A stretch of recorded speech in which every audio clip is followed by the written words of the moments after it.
Vous savez, en 30 ans, beaucoup de choses ont changé dans notre cher continent. Ça fait peur. Ça y est, le temps, pour ceux qui savent, en tout cas, pour ceux qui sont un peu plus vieux, le temps, on se connaissait tous. Dans nos quartiers, on se connaissait tous. On vivait bien, on était... Donc, je pouvais définir le nom de chacun dans chaque maison dans notre quartier. C'est-à-dire, cette avenue, par exemple, notre avenue, je supposais qu'il y avait 30 maisons dans notre avenue. Je pouvais vous dire le nom de l'aîné, le nom du second, le nom du troisième, du quatrième, jusqu'au dernier. La maison suivante, je pouvais vous dire l'aîné s'appelle Georges, la deuxième s'appelle Marie, le troisième s'appelle Mustapha, le quatrième s'appelle Luc. La maison qui suit, je vous dis, l'aîné s'appelle Raphaël, le second s'appelle Aboubakar, le troisième s'appelle Lucie, la quatrième s'appelle Marie ou Julienne. Ainsi de suite, dans tout le quartier. Et ceux qui savent, savent. Ceux qui me connaissent, au fait, peuvent vous le témoigner. On connaissait tout le monde dans chaque maison, dans chaque quartier. Aujourd'hui, les choses ont changé. Vous connaissez à peine vos voisins, n'est-ce pas? C'est ça la modernité. Les Africains copient très mal. L'Afrique copie très mal l'Occident. Et c'est bien triste. Avant, moi, je ne comprends pas comment les choses ont changé. Dans le passé, on pouvait vivre en paix avec nos voisins. Il n'y avait même pas de clôture. Hein. Il n'y en avait pas. Ceux qui savent, savent. Il n'y avait pas de clôture. En tout cas, dans notre quartier, il y avait des fleurs qui entouraient les maisons. Quelquefois, il n'y avait rien. Donc, ça veut dire qu'il y avait un sens de bienvenue. Alors, vous pouvez venir frapper à la porte. Vous pouvez venir toquer. Vous pouvez venir parler. Vous pouvez venir manger. Oui, c'est vrai. N'est-ce pas? On mangeait chez nos voisins sans s'inquiéter, sans problème. On était tous frais. On était bien. Moi, je me souviens, j'ai mangé chez les gens. Aujourd'hui, c'est pas possible. Aujourd'hui, vous craignez quoi? La sorcellerie, n'est-ce pas? Si tu manges chez les gens, tu resteras, on va t'ensorceler, on va t'empoisonner. C'est incroyable. On a grandi dans un environnement très sain, un environnement propre. On a appris comment aborder les sujets avec des étrangers. Aujourd'hui, c'est impossible. Dans le temps, on pouvait dire bonjour, comment ça va? Je m'appelle Zach, bonjour. Moi, c'est Monica. Vous commencez votre conversation, vous allez où? Ah, sans s'inquiéter du genre pourquoi il veut savoir où je vais. Cette mentalité vient d'où? Est-ce que quelqu'un pourrait venir prendre votre bébé comme ça et dire bonjour? Ah, il est mignon. Sans que vous ne pensiez qu'il y a de mauvaises intentions. Vous voyez comment on a changé. Voilà comment ça se passe dans beaucoup de choses. Les gens ne réalisent pas. Aujourd'hui, vous laisserez votre enfant aller manger chez le voisin ou dans la maison d'à côté. Vous ne le ferez pas.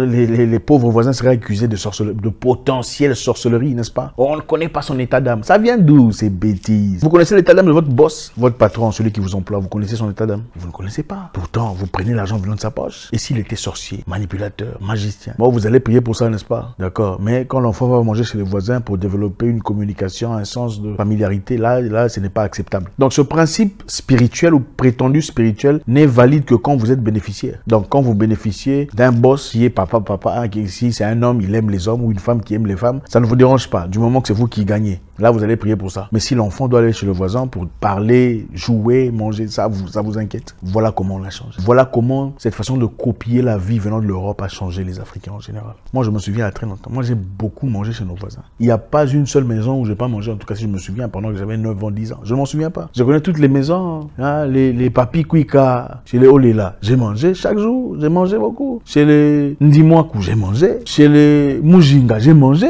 Chez les Polo, j'ai mangé. J'ai mangé, chez les Kumba, j'ai mangé, j'ai beaucoup mangé. Chez les Serge Ouele, j'ai mangé. Où est la sorcellerie? Où est l'handicap mental? Où est la malédiction? Je vis une belle vie au nom du Créateur. L'Africain a beaucoup changé et il faut rentrer en arrière. Parce qu'on copie trop vite, on copie mal. C'est ça la vérité. À l'époque, les gens mangeaient ensemble. C'est-à-dire les gens mangeaient ensemble, on mettait de la nourriture autour de la table, et tout le monde venait s'asseoir et on mangeait avec les mains, n'est-ce pas? On mangeait avec les mains, si c'est le riz, peu importe le foutou, le foufou, peu importe la nourriture, on mangeait avec les mains, on s'asseyait autour de la table. C'était ça la culture en général. Qu'est-ce qu'on créait avec ça? Le partage, le sens du partage. Il n'y avait pas d'égoïsme. Il n'y avait pas d'égoïsme, c'est-à-dire moi je vais manger un peu, je vais laisser un peu aux autres s'ils sont absents. L'assiette est comme ça. Je mange ici, ça c'est ma partie. Je ne vais pas chercher la viande là-bas. Ok? Je prends celle qui est ici et puis je coupe. Et des fois on prenait avec la main, tu donnes à l'autre, on coupe ensemble, je mange, il mange. Est-ce qu'on fait ça aujourd'hui? Qu'est-ce qu'on fait aujourd'hui? Aujourd'hui, chacun prend son plat, n'est-ce pas? Au nom de la modernité, on essaie de devenir blanc, ou en tout cas près du blanc pour être moderne. C'est aussi le même concept qu'on applique avec le français. Celui qui fignole français, c'est l'évoluer. Aujourd'hui, qu'est-ce qui se passe? Quand vous allez manger, on vous place vos casseroles là, vous venez vous servir.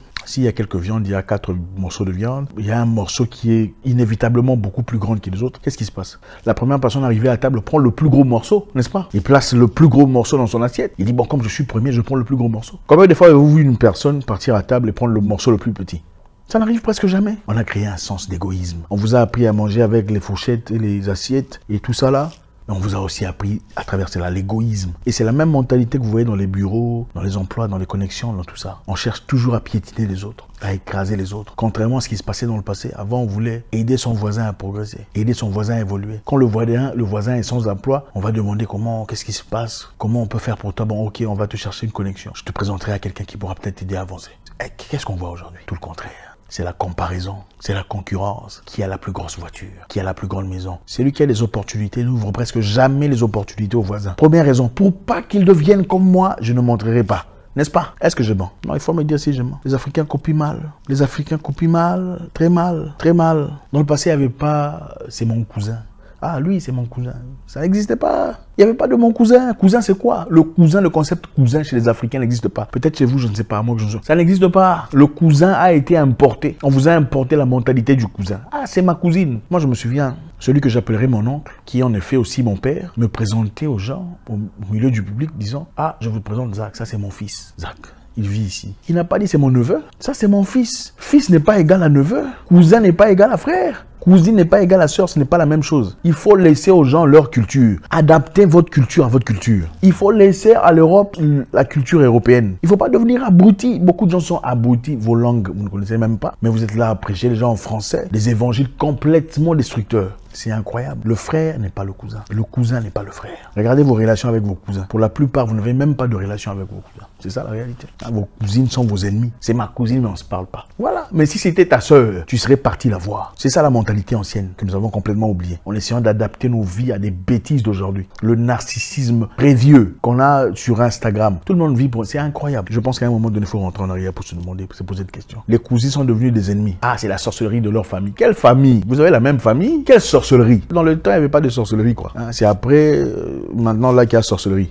Cet évangile de sorcellerie a séparé les gens. Ouvrez vos yeux. La société a complètement changé. Aujourd'hui, les gens sont malhonnêtes. Dans le temps passé, pour ceux qui savent, il suffisait de dire à son copain ou sa copine ou son ami, on se retrouve sous les bananiers à 17h. Vous pouvez être certain qu'avant 17h, la personne sera là, sous les bananiers en train d'attendre. Pas besoin d'apprendre, il n'y avait pas de téléphone. Pas besoin d'appeler au téléphone. Mon cher, tu viens toujours. Ça n'existait pas. On n'avait pas d'option. Les gens étaient les hommes de parole. En Afrique, je parle.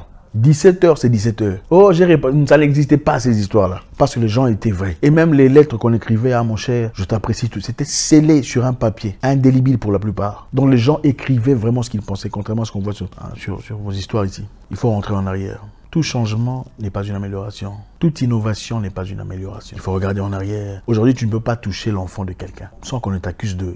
Attends, n'est-ce pas? Pourquoi? C'est comme ça qu'on est frères. On n'est plus frères. La fraternité est morte. Les gens cherchent à fignoler français, à trouver de nouveaux mots. Voilà pourquoi je vous dis, beaucoup de gens grandissent jusqu'à 31 ans. Après 31 ans, ils apprennent seulement à fignoler français. Il faut rentrer en arrière, retrouver la culture. Connaissez-vous vos voisins? Vous boudez vos voisins parce que vous êtes dans une grosse fracture. Vos voisins sont...